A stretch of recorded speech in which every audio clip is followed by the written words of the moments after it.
నమస్తే, welcome to తొలి వెలుగు. బిగ్ బ్రేకింగ్ న్యూస్ చూస్తా ఉన్నాము. BRS MLC Kalvakuntla Kavitha bail petition పై నేడే సుప్రీంకోర్టులో విచారణ.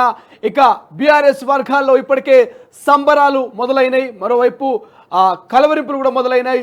ఇక మనీష్ సిసోడియా తరహాలోనే బీఆర్ఎస్ ఎమ్మెల్సీ కల్వకుంట్ల కవితకు ఖచ్చితంగా బెయిల్ వచ్చే అవకాశం ఉందంటూ ఇప్పటికే సంబరాలకు సిద్ధమవుతున్నటువంటి పరిస్థితి మనము బీఆర్ఎస్ వర్గాల్లో చూస్తున్నాము. మరోవైపు ఇక ఈడీ సిబిఐ ఏదైతే ఈడీ మార్చి 15న కల్వకుంట్ల కవితను అరెస్టు చేసి తిహార్ జైల్లో పెట్టింది. మరోవైపు ఏప్రిల్ 15న సిబిఐ జైల్లో ఉండగానే ఇక ఆమెను అరెస్ట్ చేసినటువంటి పరిస్థితి. ఏదైతే ఢిల్లీ హైకోర్టులో ఇక బెయిల్ పిటిషన్కి సంబంధించి కల్వకుంట్ల కవిత పిటిషన్ దాఖలు చేసింది. జూలై 1న ఇక బెయిల్ ఎలాగూ ఇవ్వలేమంటూ కూడా హైకోర్టు తీర్పు ఇచ్చింది. స్పెషల్ ఏదైతే హైకోర్టుకు సంబంధించినటువంటి తీర్పును ఇక సుప్రీంకోర్టులో పిటిషన్ దాఖలు చేసింది. సుప్రీంకు వెళ్ళినటువంటి మరి కల్వకుంట్ల కవితకు బెయిల్ వస్తుందా లేదా అనేటువంటి ఒక చర్చ నడుస్తోంది. ఇప్పటికే మనీష్ సిసోడియాకు సంబంధించి బెయిల్ రావడం, ఆ తరహాలోనే ఖచ్చితంగా మరి ఢిల్లీ మద్యం కుంభకోణం కేసులో అరెస్ట్ అయి తిహార్ జైల్లో ఉన్నటువంటి బీఆర్ఎస్ ఎమ్మెల్సీ కవితకు బెయిల్ వచ్చే అవకాశం ఉంది. ఇవాళ సుప్రీంకోర్టులో విచారణ జరుగుతుందన్నటువంటి ప్రచారం నడుస్తోంది. మరోవైపు కవితపై ఈడీ సిబిఐలు నమోదు చేసిన కేసులో బెయిల్ ఇవ్వాలని కోరుతూ కవిత ఈ నెల 8న సుప్రీంకోర్టును ఆశ్రయించారు. తనకు బెయిల్ ఇవ్వడానికి నిరాకరిస్తూ ఢిల్లీ హైకోర్టు జూలై 1న ఇచ్చిన తీర్పును సవాలు చేస్తూ సుప్రీంకోర్టులో స్పెషల్ లీవ్ పిటిషన్ను కవిత దాఖలు చేశారు. మద్యం పాలసీ కేసులో కవిత సాక్ష్యాలని ధ్వంసం చేయడంతో పాటు సాక్షులను ప్రభావితం చేయడానికి ప్రయత్నిస్తారన్నటువంటి ప్రచారము మరియు మరేవిధ దర్యాప్తు సంస్థల వాదనలతో ఢిల్లీ హైకోర్టు ఏకీభవించింది. ఇక ఢిల్లీ మద్యం పాలసీ కేసులో దర్యాప్తు సంస్థలు దాఖలు చేసిన ఛార్జ్ షీట్లో 50 మందిని నిందితులుగా పేర్కొన్నారు. అందులో కవిత మాత్రమే మహిళ, కేవలం కవిత మాత్రమే మహిళ. ఇక మహిళలకు కొన్ని ప్రత్యేక వెసులుబాట్లను చట్టాలు కల్పించాయి. మహిళల చట్టాలను పరిగణలోకి తీసుకొని కవితకు బెయిల్ ఇవ్వండి. కవిత విషయంలో దర్యాప్తు సంస్థలు మొదటి నుంచి చట్టాలని ఉల్లంఘిస్తూనే ఉన్నాయి. అరెస్టు సమయంలో కనీసం నిబంధనలు పాటించట్లేదు. మహిళలకు ప్రత్యేక రక్షణలు ఉన్నాయంటూ బీఆర్ఎస్ వర్గాలు ఆరోపణలు. మరోవైపు వాటి కింద కవితకు బెయిల్ ఇవ్వాలని కవిత తరపు సీనియర్ న్యాయవాదులు వినిపించిన వాదనలు హైకోర్టు పరిగణలోకి తీసుకోలేదు. ఇరు పక్షాల సుదీర్ఘ వాదనల తర్వాత కవిత దాఖలు చేసిన బెయిల్ పిటిషన్లను హైకోర్టు న్యాయమూర్తి జస్టిస్ స్వర్ణకాంత శర్మ కొట్టేశారు. ఇప్పుడు కవిత అవే అంశాల ఆధారంగా సుప్రీంకోర్టును ఆశ్రయించారు. ఆమె పిటిషన్ పై నేడు సుప్రీంకోర్టులో justice B R, justice K విశ్వనాథుల ధర్మాసనము విచారించనుంది. మరి ఏం జరగబోతుంది? కవితకు సంబంధించి హైకోర్టును ఆశ్రయించినప్పటికీ హైకోర్టు ఆ కేసును కొట్టేసింది. ఎట్టి పరిస్థితుల్లో బెయిల్ ఇచ్చే అవకాశం లేదంటూ కూడా ఇరుపక్షాల వాదనలు విన్నటువంటి హైకోర్టు మరి కేసును కొట్టేస్తే అవే అంశాలని ఆధారంగా చేసుకొని సుప్రీంకోర్టుకు వెళ్ళినటువంటి కవితకు మరి బెయిల్ ఇవ్వబోతుందా? మరి నిజంగా సుప్రీంకోర్టులో కొంత ఊరట లభించే అవకాశం ఉందా? ఇప్పటికే బీఆర్ఎస్ వర్గాలని కూడా ఆశగా ఎదురు చూస్తున్నాయి. హక్కొస్తుంది అనేటువంటి ప్రచారాన్ని, హక్కొస్తున్నటువంటి ట్యాగ్ లైన్ని మీడియా, సోషల్ మీడియా వేదికగా వాట్సాప్ గ్రూపుల్లో ప్రచారం చేస్తుంది. సిసోడియాకు వచ్చినటువంటి తరహాలోనే ఇక సిసోడియాకు ఏ విధంగా అయితే బెయిల్ వచ్చిందో అదే తరహాలోనే ఖచ్చితంగా కవితకు కూడా బెయిల్ రాబోతున్నటువంటి ప్రచారము పూర్తి స్థాయిలో రాష్ట్ర వ్యాప్తంగా, దేశవ్యాప్తంగా చర్చనీయాంశంగా మారింది. మరోవైపు ఈ యొక్క స్పెషల్ లీవ్ పై బెయిల్ వేసిన బెయిల్ పిటిషన్ పై ఇప్పటికే విచారణ జరుగుతుంది. సుప్రీంకోర్టులో విచారణలో ఏం జరగబోతుంది, ఎటువంటి తీర్పు రాబోతున్నటువంటి యావత్తు తెలంగాణ బీఆర్ఎస్ వర్గాలంతా కూడా ఆశగా ఎదురు చూస్తూ ఉన్నాయి. దీనికి సంబంధించి తాజా అప్డేట్స్ అయితే మనకు అందుతున్నాయి. ఇప్పటికే 50 మంది ఎవరైతే ఆ ఛార్జ్ షీట్లో 50 మంది నిందితులుగా పేర్కొన్నారో 50 మందిలో కేవలం ఎమ్మెల్సీ కవిత మాత్రమే మహిళ. మరి ఈ యొక్క మహిళ విషయంలో మహిళలకు ప్రత్యేక చట్టాలు ఉంటాయి. మరి ఆ చట్టాలని మరి ఈడీ సిబిఐ ఉల్లంఘిస్తూ వస్తుంది మొదటి నుంచి అంటూ ఇప్పటికే బీఆర్ఎస్ నేతలు ఆరోపణలు చేస్తూ ఉన్నారు. ఇటువంటి నేపథ్యంలో కవిత కేసులో ఏం జరగబోతుంది? సిసోడియాకు బెయిల్ వచ్చింది. మరి కవితకు సంబంధించి ఈ ఢిల్లీ మద్యం కుంభకోణంలో కవిత విషయంలో సుప్రీంకోర్టు ఎటువంటి స్టాండ్ తీసుకోబోతున్నటువంటి అంశం గురించి మాట్లాడదాం. మరి సీనియర్ జర్నలిస్ట్ మనతో పాటు ఫోన్ ఇన్లో మాట్లాడడానికి నరసింహరావు సిద్ధంగా ఉన్నారు. ఒకసారి ఆ సీనియర్ జర్నలిస్ట్తో ఒపీనియన్ తీసుకుందాం. మరి నరసింహరావు గారి అనుభవంతో ఆయన ఏం చెప్పబోతున్నారు? ఒక్కసారిగా కవిత బెయిల్ విషయంలో సిసోడియాకి ఇచ్చినట్టుగానే మరి బెయిల్ రాబోతుందా?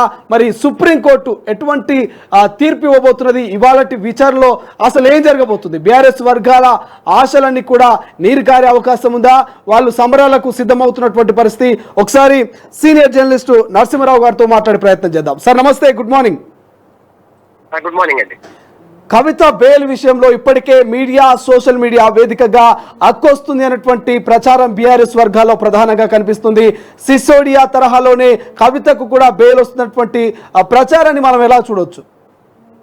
ఖచ్చితంగా సిసోడియాకి ఎప్పుడైతే బెయిల్ వచ్చిందో గత వారం వచ్చిన తర్వాత ముఖ్యంగా బీఆర్ఎస్ వర్గాల్లో కానీ బీఆర్ఎస్ పార్టీ వర్గాలు కానీ ఖచ్చితంగా ఈసారి కవితకు ఈ కేసులకు సంబంధించి బెయిల్ వస్తుందనే ఆశాభావంతోనైతే పార్టీకి సంబంధించిన నాయకులంతా ఉన్నారు. అయితే లీగల్ గా ఈ కేసు కొంత డిఫరెంట్ గా చూడాల్సి ఉంటుంది. సిసోడియాకి సంబంధించి, కేజ్రీవాల్ కి సంబంధించి, కవితకు సంబంధించినంత వరకు డిఫరెంట్ కేసుగానే దీన్ని చూడాలి. ఒకే కేసు కింద ఈ ముగ్గురిని అరెస్ట్ చేసినప్పటికీ ఇద్దరు దీన్ని విచారిస్తున్నారు. ఒకటి ఈడీ దీనిపైన విచారణ ఒకవైపు జరుగుతుంది, మరోవైపు సిబిఐ కూడా. రెండు డిఫరెంట్ విభాగాలు ఈ కేసుకు సంబంధించినంత వరకు విచారణ జరుగుతున్నాయి. సిసోడియా కేసుకి సంబంధించి ఇప్పటికే చాలా కాలం నుంచి అతని బెయిల్ పిటిషన్ కి సంబంధించి చాలా జాప్యం జరిగింది. చాలా కాలం నుంచి జైల్లో ఉన్నారు కనుక అతని విడుదలకు సంబంధించి దాదాపు 7 కాలంగా ఇదంతా జరిగిన నేపథ్యంలో ఈ కేసుకు సంబంధించినంత వరకు ఆయన సిసోడియా విషయానికి మాత్రం జాప్యం జరిగిందనే అంశాన్ని దృష్టిలో పెట్టుకుని సుప్రీంకోర్టు జడ్జిమెంట్ ఇచ్చింది.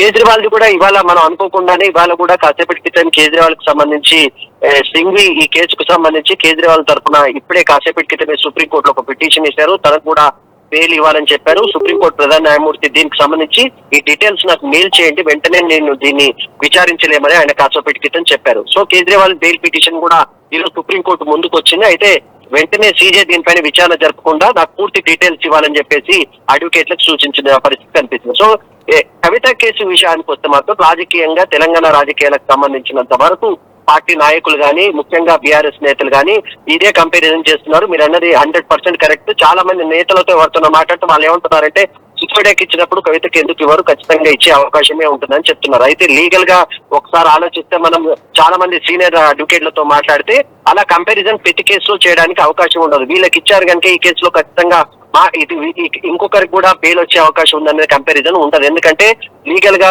ఒకరిని ఒక విధంగా విచారించాల్సింది. ఈ కేసుకు సంబంధించి సౌత్ మొత్తం లాబీ ఏదైతుందో అది కవిత చేసింది అనేది ప్రధానంగా ఈడీ గానీ సిబిఐ ఆరోపిస్తుంది. సో ఈ కేసుకు సంబంధించినంత వరకు సౌత్ లాబీకి సంబంధించి ఇద్దరు వ్యక్తులు, కీలక వ్యక్తులు ఇప్పటికే సిబిఐ గానీ ఈడీకి గానీ అప్రూవర్ గా మారిన నేపథ్యంలో కవిత పాత్రకు సంబంధించినంత వరకు మా దగ్గర ఎవిడెన్స్ ఉందనే అంశాన్ని పదే ఈడీ గానీ సిబిఐ గానీ చెప్తుంది.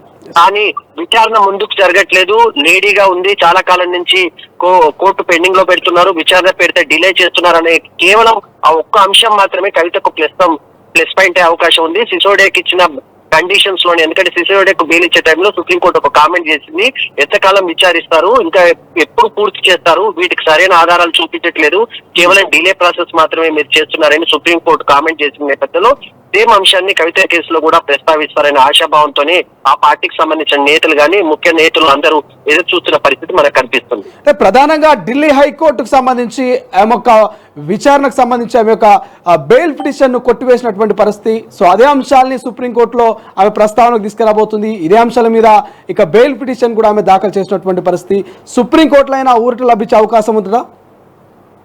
ఖచ్చితంగా కింద కోర్టు ఎప్పుడైతే హైకోర్టు దీన్ని రిజెక్ట్ చేసిందో సేమ్ సిసోడియా కేసును కూడా మీరు తీసుకోండి. సిసోడియా కేసును కూడా కింద హైకోర్టు దీనికి సంబంధించి రిజెక్ట్ చేస్తేనే ఆ కేసు దాన్ని సవాల్ చేస్తేనే సిసోడియా సుప్రీంకోర్టుకు వచ్చారు. సుప్రీంకోర్టులో కూడా చాలా కాలం విచారణ జరిపిన తర్వాతనే అతనికి బెయిల్ కి కండిషన్స్ కూడా పెట్టడానికి కూడా కోర్టు ఒప్పుకోలేదు. పూర్తి అన్కండిషనల్ గానే ఆయన సెక్రటరియట్ కి వెళ్ళొచ్చు, ఎక్కడైనా పని చేసుకోవచ్చు. కేజ్రీవాల్ విషయంలో గతంలో మీకు అంతా గుర్తుంది, ఎన్నికల ముందు కేజ్రీవాల్ కి బెయిల్ ఇచ్చినప్పుడు ఆయన కండిషన్స్ ఇచ్చారు. ముఖ్యంగా సెక్రటరియట్ అలాంటి ప్రాంతాలకు వెళ్ళొద్దు అన్నారు. కానీ ఇప్పుడు సిసోడియాకు మాత్రం ఫ్రీ హ్యాండ్ ఇచ్చారు.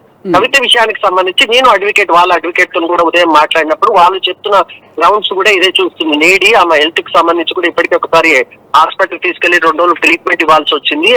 కేవలం విచారణ చేస్తామంటారు కానీ కేసును ముందుకు తీసుకెళ్లట్లేదు. ఎంతకాలం ఇట్లా డిలే చేస్తారు. సుప్రీంకోర్టే ఒక కామెంట్ చేసింది, బెయిల్ అనేది హక్కు, ప్రతి ఒక్కరికి హక్కుగా ఉంటుంది, వాళ్ళు అడగవచ్చు అని సుప్రీంకోర్టే కామెంట్ చేసింది సిసోడియా కేసు విషయానికి సంబంధించి. ఇప్పుడు కవితకు కూడా ఇదే వర్తింపజేయాలి కనుక కవితకు బెయిల్ ఇవ్వాలనే వాదనే వాళ్ళు బలంగా వినిపించే అవకాశం ఉంది. ఆశాభావులు అయితే పార్టీకి సంబంధించిన బీఆర్ఎస్ నేతలు అయితే వస్తుందని నమ్మకంతో ఉన్నప్పటికీ లీగల్ గా కొంత ఆలోచిస్తే వెంటనే వస్తుందా లేదా అనే అంశానికి సంబంధించి ఇంకొంత క్లారిటీ రావాల్సిన అవసరం ఉంది. ఎందుకంటే సుప్రీంకోర్టు ఈ కేసుకు సంబంధించి ఇది సౌత్ లాబీకి సంబంధించిన అంశంగానే చూసే అవకాశం ఉంది. సౌత్ లాబీ మొత్తాన్ని చేసి మొత్తం సౌత్ లాబీకి కీలక వ్యక్తిగా అవుతున్నారంటే అది అయితే కనుక దాన్ని దృష్టిలో పెట్టుకుని ఇది చేసినట్టుగా మనకు కనిపిస్తుంది. కానీ ప్రధానంగా ఏదైతే సిబిఐ కావచ్చు, ఈడీ కావచ్చు 50 మంది పేర్లు ఛార్జ్ షీట్ లో నమోదు చేస్తే అందులో కవిత మాత్రమే మహిళ. సో ఈ మహిళలకు ప్రత్యేకంగా కొన్ని చట్టాలు ఉంటాయి, ఆ చట్టాలని ఉల్లంఘిస్తుంది, ప్రత్యేకంగా మహిళలకు ఇబ్బంది కలుగుతుందన్నటువంటి వాదనలు వినిపిస్తున్నాయి. సో మరి ఒక మహిళగా ఆమెకు ప్రత్యేక చట్టం ఒకవేళ ఉంటే ఏమైనా వెసులుబాటు అయ్యే అవకాశం ఉంటుందా? మీరు అన్నట్టుగా దాదాపు 11 కేజీల బరువును కూడా తగ్గింది ఆమె, అనారోగ్య పాలైనటువంటి పరిస్థితి. ఈ సమయంలో మహిళగా సుప్రీంకోర్టు మరి మహిళగా ఏమైనా సానుకూలంగా తీర్పిచ్చే అవకాశం ఉంటుందా? సుప్రీంకోర్టులో కవిత ఈ పాయింట్ ఆఫ్ మీరు చెప్పిన పాయింట్ ఆఫ్ వ్యూ మహిళకు విచారించడానికి సంబంధించి ముఖ్యంగా ఈడీ విచారణకు సంబంధించి ఆమె గతంలో ఒక కేసును ప్రస్తావించారు. గతంలో చిదంబరం కేసుకు సంబంధించి చిదంబరం వాళ్ళ వైఫ్ ని అరెస్ట్ చేయాలని వచ్చినప్పుడు ఈడీకి సంబంధించినంత వరకు మినహాయింపు ఇచ్చింది. అదే అంశాన్ని కవిత ఇప్పటికే సుప్రీంకోర్టుకు సంబంధించి దీనిపైన బిల్లు ఉంది, అది ప్రస్తుతం పెండింగ్ లో ఉంది. ఆ బిల్ పెండింగ్ లో ఉన్న సమయంలోనే కవితను అరెస్ట్ చేశారు. ఆ సిబిఐ వాళ్ళు అరెస్ట్ చేశామని చెప్పుకుంటూ వచ్చారు. దీనిపైన కూడా కోర్టులో విచారణ జరిగింది. ఆ మినహాయింపు ప్రస్తుతం కవిత విషయంలో మాత్రం లేదని చెప్పుకోవాలి. ఎందుకంటే ఈ ఆల్రెడీ పిటిషన్ సుప్రీంకోర్టులో పెండింగ్ ఉంది. ఇదే అంశాన్ని కవిత ప్రస్తావించారు. చాలా రోజులు ఆమె విచారణకు రాకుండా పోవడానికి కూడా ఈ అంశాన్ని ప్రస్తావించారు. చిదంబరం కేసులో ఏదైతే వెసులుబాటు ఇచ్చారో నా కేసులో కూడా అలాంటి వెసులుబాటు తనకి ఇవ్వాలని చెప్పినప్పటికీ సుప్రీంకోర్టు ఎక్కడ కూడా ఆమెకు ఇప్పటి వరకు మినహాయింపు ఇచ్చిన పరిస్థితి కనిపించట్లేదు. ఈ రోజు విచారణ సందర్భంగా ఈ అంశాన్ని కూడా ప్రస్తావించే అవకాశం ఉంది. ఒక ప్రధానమైన పాయింట్ ఒకటి మనకు కనిపిస్తుంది. లేడీ కావడం చేత ఇంతకాలం ఇప్పటికే మార్చి 15 అరెస్ట్ చేశారు. ఈ రోజు వరకు ఇంకా ప్రాసెస్ కి సంబంధించి విచారణకు సంబంధించి డిలే జరుగుతుంది. కానీ ఏదో రకంగా రాజకీయ లబ్ధి కోసం మాత్రమే ఈ మొత్తం లిక్కర్ స్కామ్ అనేది కనిపిస్తుంది. కేవలం ఆప్ ని టార్గెట్ చేసేయడానికి చేశారు. దాంట్లో కవిత పాత్రను కూడా క్రియేట్ చేశారు అనేది బీఆర్ఎస్ వర్గాల వాదనగా కనిపిస్తుంది. కానీ ఈడీ దగ్గర కొంత ఎవిడెన్స్ ఉంది, సిబిఐ దగ్గర కొంత ఎవిడెన్స్ ఉంది. సౌత్ లాబింగ్ చేశారు. కవిత ఎవరెవరితో కలిసింది, ముఖ్యంగా ఫోన్ కు సంబంధించి డిస్ట్రాయ్ చేశారు, వాటిని పలగొట్టారనే అంశాన్ని ఆధారాలు కూడా ఇప్పటికే కొంత సిబిఐ సేకరించింది. ఎందుకు ఫోన్లను డ్యామేజ్ చేయాల్సి వచ్చింది, ఈ రకంగా చేయడం తప్పు కదా, ఆధారాలను డిస్ట్రాయ్ చేసే ప్రయత్నం కవిత చేశారనే ఆరోపణలు కూడా సిబిఐ స్పష్టంగా చేసింది. ఈ కేసులో సిబిఐకి బలమైన ఆధారం ఏదైనా ఉందంటే అది ఖచ్చితంగా ఆధారాలు, ముఖ్యంగా సెల్ ఫోన్ ను వాడడం విషయంలో సెల్ ఫోన్ కి ఉన్న ఇన్ఫర్మేషన్ ఏదైతే ఉందో దాన్ని పూర్తిగా దెబ్బతీసే ప్రయత్నం చేశారు. కనుక ఈ అంశాన్ని కూడా కోర్టు దృష్టికి ఇప్పటికే సిబిఐ తీసుకొచ్చింది. ఈ అంశాలు కూడా ఈ రోజు పరిగణలోకి రాకపోతుంది. ఖచ్చితంగా రాజకీయ వర్గాల్లో ఇంట్రెస్ట్ ఉన్నప్పటికీ నేను ఉదయం కూడా అడ్వకేట్స్ తో కొంతమందితో మాట్లాడినప్పుడు రాజకీయ వర్గాల్లో ఖచ్చితంగా తెలంగాణ రాజకీయాల్లో కొంత ఈ రకమైన చర్చ ఉన్నప్పటికీ కోర్టు అలాంటి అంశాలను పరిగణలోకి తీసుకోదు, ఎవిడెన్స్ పాడుతూనే పోతుంది. కవిత విషయానికి ఇంకా మాకు కొంత విచారణ టైం కావాలి, ఆమెకు సంబంధించి కొంతమంది మేము ఇంకా విచారించాల్సిన అవసరం ఉందని చెప్పే అవకాశం ఉంది. అయితే కోర్టు పూర్తిగా సిసోడియాకు సంబంధించిన వెసులుబాటు ఇక్కడ ఇస్తారా లేదా అనే అంశానికి సంబంధించినంత వరకు రాజకీయ వర్గాల్లో అలాంటి కంపారిజన్ ఉన్నా లీగల్ గా చూస్తే మాత్రం కేవలం ఒకరికి ఇచ్చారు కనుక ఇంకొకరికి ఇవ్వాలనేది ఎక్కడ ఉండదు. చాలా కేసులు అలా మనం చూసాం. ప్రధాన నిందితుడికి బెయిల్ ఇచ్చినప్పటికీ ఆ కేసులో ఉన్న ఇతరులు ఇప్పటికీ జైల్లో ఉన్న పరిస్థితి చాలా కేసులలో మనకు కనిపిస్తుంది. చాలా కేసులు అలా ఉంటాయి. రాజకీయపరమైన కేసులు మనం ఒకసారి చూస్తే ప్రధానంగా ఎవరైతే ఆరోపణలు ఉంటుందో వాళ్ళు బయటకు వస్తారు, కానీ మిగతా వాళ్ళు మాత్రం అలాగే ఉంటారు. సిసోడియా బయటకు వచ్చినంత మాత్రాన దీనికి సేమ్ ఈ కేసుకు సంబంధించి కవిత రావాలి. కవిత వచ్చిన వెంటనే మళ్ళీ కేజ్రీవాల్ కూడా ఇవ్వాలి. కేజ్రీవాల్ ఇప్పటికీ మీకు ఇందాక నేను చెప్పాను, కేజ్రీవాల్ ఈ ఉదయమే దీనికి సంబంధించి సుప్రీంకోర్టులో ఒక పిటిషన్ వేసిన పరిస్థితి కనిపిస్తుంది. సో ఈ అంశాలను నెగిటివ్ గా చూపిస్తుంది సిబిఐ గానీ ఈడీ గానీ. వీళ్ళందరూ బయటకు వచ్చేస్తే ఆధారాలు చేయకపోతే వీళ్ళందరూ ఇన్ఫ్లుయెన్స్ చేయగలుగుతారు. కేజ్రీవాల్ గాని కవిత గాని ఖచ్చితంగా కొంత ఇన్ఫ్లుయెన్స్ చేసే వ్యక్తులు కనుక వీళ్ళను ఖచ్చితంగా విచారణకు సహకరించే విధంగా చెప్పాలని తప్ప బెయిల్ మాత్రం ఇవ్వద్దనే వాదననే బలంగా వినిపించే అవకాశం ఉంది. థ్యాంక్ యూ సో మచ్ అండి. సో సీనియర్ జర్నలిస్ట్ నరసింహారావు అయితే చెప్పినటువంటి ఆ యొక్క వ్యాఖ్యలు మనం విన్నటువంటి పరిస్థితి చూస్తా ఉన్నాము. తొలి వెలుగు ఎక్స్క్లూజివ్ గా నరసింహ నరసింహారావు సీనియర్ జర్నలిస్టు అడ్వకేట్లతో మాట్లాడినప్పటికీ కూడా కొన్ని పెట్టి కేసులలో కంపారిజన్ ఉంటుండొచ్చేమో, కానీ ఢిల్లీ మద్యం కుంభకోణం అనేదంతా కూడా ఇది పెద్ద అంశం. ఇది సౌత్ గ్రూప్ సంబంధించినటువంటి భారీ కుంభకోణం. కాబట్టి ఈ కుంభకోణంలో, ఈ మద్యం కుంభకోణం విషయంలో సుప్రీంకోర్టు మరి కవితకు బెయిల్ ఇస్తుందా లేదా, మరి సిసోడియాను కంపేర్ చేసుకోవడం పట్ల మరి బీఆర్ఎస్ వర్గాలు ఖచ్చితంగా సిసోడియాకు బెయిల్ వచ్చింది కాబట్టి కవితకు కూడా బెయిల్ వస్తుంది, హక్కు వస్తుంది అనేటువంటి ప్రచారాన్ని కొంత కొట్టిపడేసే ప్రయత్నం చేసిరు.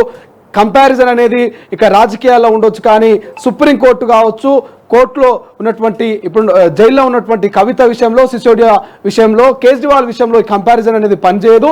ఖచ్చితంగా మహిళ కాబట్టి ఇప్పటికే ఆమె తిహార్ జైల్లో దాదాపు 11 కేజీల బరువు తగ్గింది. గతంలో మహిళ అయినప్పటికీ కూడా కొన్ని చట్టాలని ఉల్లంఘిస్తూ సిబిఐ ఈడీ ప్రవర్తించింది. ఖచ్చితంగా మహిళకు కొంత మినహాయింపులు ఇవ్వాల్సినటువంటి అవసరం ఉన్న మినహాయింపులు ఇవ్వలేకపోయినటువంటి ఇక ఏదైతే సిబిఐ కావచ్చు, ఈడీ కావచ్చు, దీని పట్ల కొంత విచారణ ఈరోజు జరుగుతూ ఉంది సుప్రీంకోర్టులో. ఇప్పటికే ఏదైతే ఢిల్లీ హైకోర్టు ఇచ్చినటువంటి ఆ తీర్పును సవాలు చేస్తూ స్పెషల్ లీవ్ సంబంధించి ఒక పిటిషన్ అయితే సుప్రీంకోర్టులో దాఖలు చేసింది. విచారణ జరుగుతుంది. మరి విచారణలో మాత్రం కవితకు బెయిల్ వచ్చే అవకాశం చాలా తక్కువగా ఉన్నట్టు మనకు సీనియర్ జర్నలిస్టు మాటల్లో అర్థమవుతుంది.